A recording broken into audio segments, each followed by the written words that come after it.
प्यारे बच्चों, यह महावीर बाल शिक्षा संस्कार केंद्र इंटर कॉलेज गुरुसराय की इंटरमीडिएट क्लास की फिजिक्स की ऑनलाइन क्लास है।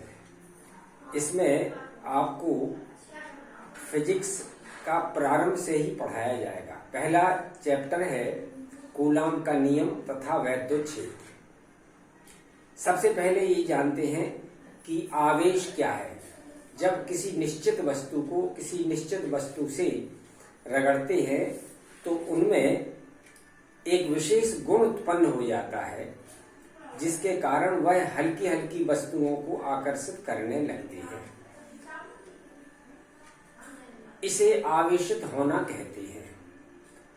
आवेश दो प्रकार के होते हैं, धनात्मक तथा ऋणात्मक। दो सजातीय आवेश परस्पर प्रतिकर्षित होते हैं, जबकि विजातीय आवेश परस्पर आकर्षित होते हैं। आवेशित होने के संबंध में दो परिकल्पनाएं हैं। पहली जो परिकल्पना है वो आवेश वाहकों की परिकल्पना कहलाती है और दूसरी परिकल्पना इलेक्ट्रॉनिक सिद्धांत कहलाती है। पहले आवेश वाहकों की परिकल्पना। इसके अनुसार प्रत्येक पदार्थ आवेशित कणों से मिलकर बने होते हैं। यह आवेशित कण धन तथा ऋण आवेशित होते हैं। इनकी आपस में मात्रा बराबर होती है, इसीलिए प्रत्येक पदार्थ वैद्युत उदासीन होते हैं।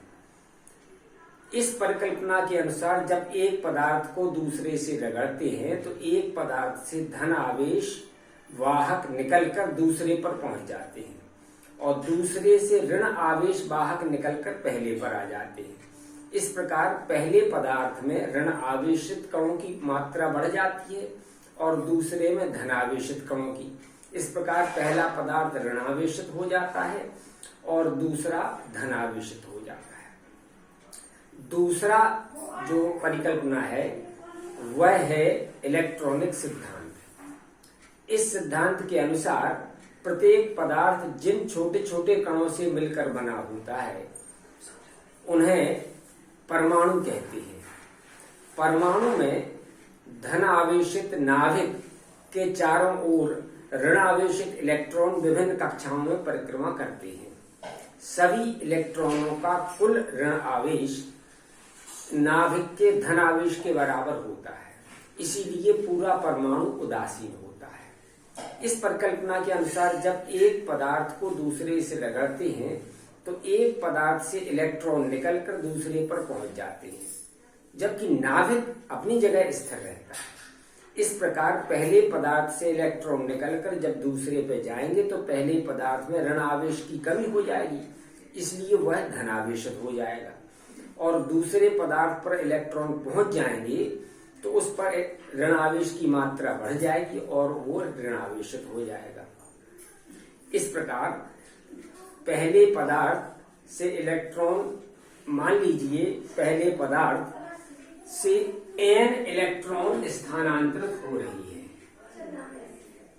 और प्रत्येक इलेक्ट्रॉन का आवेश E है, तो प्रत्येक पर आवेश की मात्रा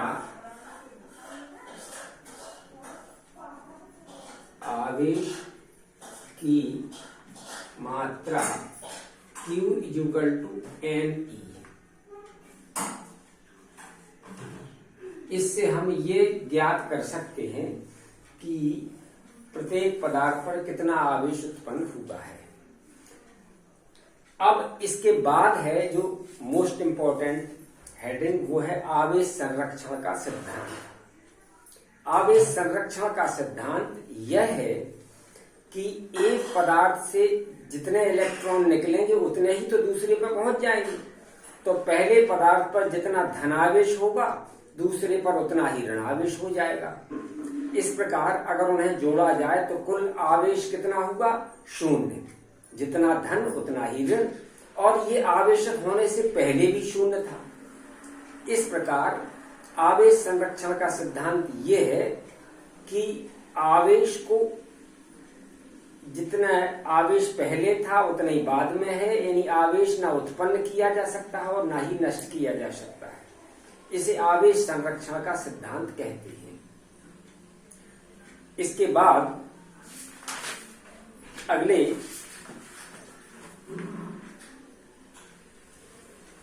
टॉपिक को हम लेते हैं कूलाम की परिभाषा। कूलाम वैद्युत आवेश का मात्रक होता है। दरअसल वैद्युत धारा I equal to Q upon T, तो Q इक्वल टू हो जाएगा I इंटू टी। यदि I बराबर 1 एम्पियर और T इक्वल टू 1 सेकेंड, तो Q equal to 1 into 1 equal to 1 coulomb. इसका अर्थ ये हुआ कि अगर किसी चालक में 1 एम्पियर धारा प्रवाहित हो रही है तो उस चालक से 1 सेकंड में कुल प्रवाहित आवेश की मात्रा 1 कूलाम होगी। इसके बाद है कूलाम का नियम। दरअसल शुरुआत में मैंने बताया कि जब दो आवेशों को परस्पर निकट लाते हैं तो उनके बीच में बल उत्पन्न हो जाता है, चाहे आकर्षण हो या प्रतिकर्षण हो। इसी आधार पर कूलाम का नियम है।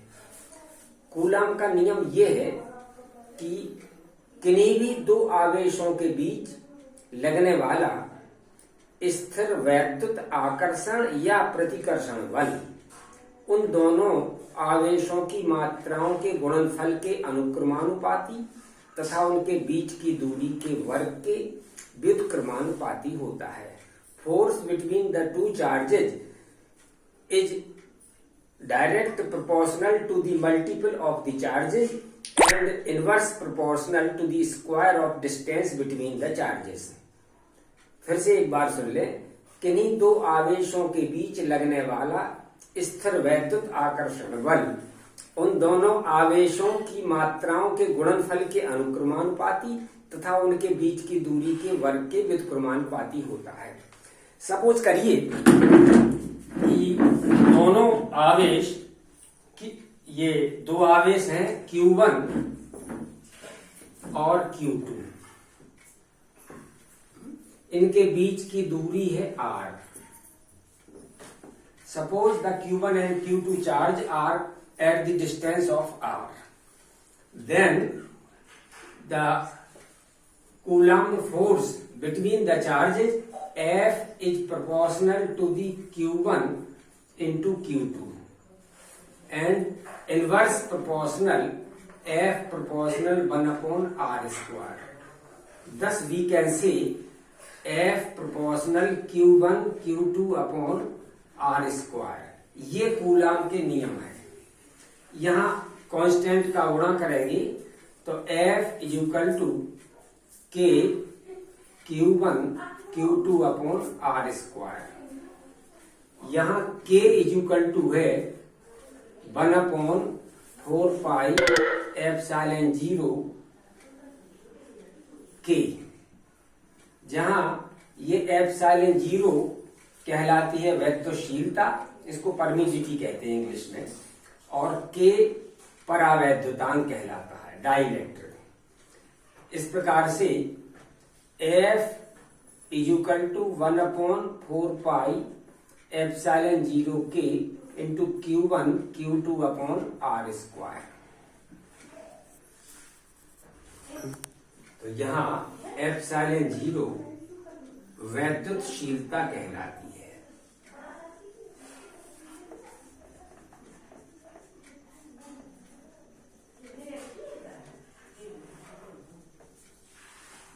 एप्सिलॉन 0 और ये K परावैद्युतांक कहलाता है।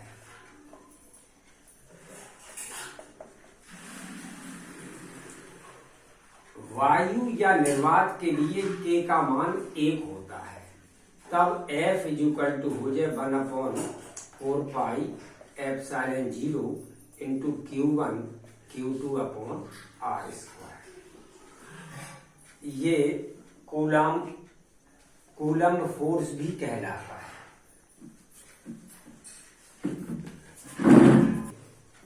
वैद्युतशीलता के मात्रक के लिए वैद्युतशीलता एप्सिलॉन 0 इसी समीकरण से epsilon 0 is equal to 1/4 pi f और Q1 Q2 upon R square. Q1 और Q2 के मात्रक कूलम, F का न्यूटन और R का मीटर, तो इसीलिए एप्सिलॉन 0 का मात्रक हो जाएगा coulomb square upon newton metre square. इसकी विमा, कूलम की विमा होती है AT और न्यूटन की ml T-2 और मीटर स्क्वायर L स्क्वायर। तो ये हो जाएगा A square T square upon ml 3T-2। ये ऊपर जाएंगे तो m-1 L-3 T⁴ A square. ये यहां इसके बाद परावैद्युतांक की परिभाषा।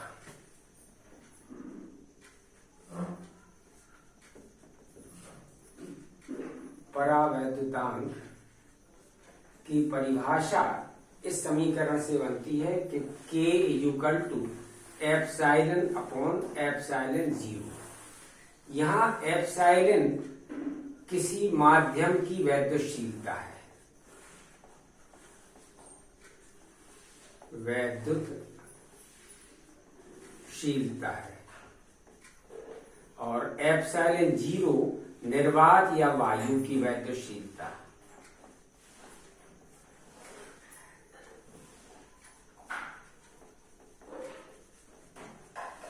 इस प्रकार से किसी माध्यम की वैद्युतशीलता तथा निर्वात या वायु की वैद्युतशीलता के अनुपात को उस माध्यम का परावैद्युतांक कहते हैं। इसके बाद अब अगली ले लेंगे हम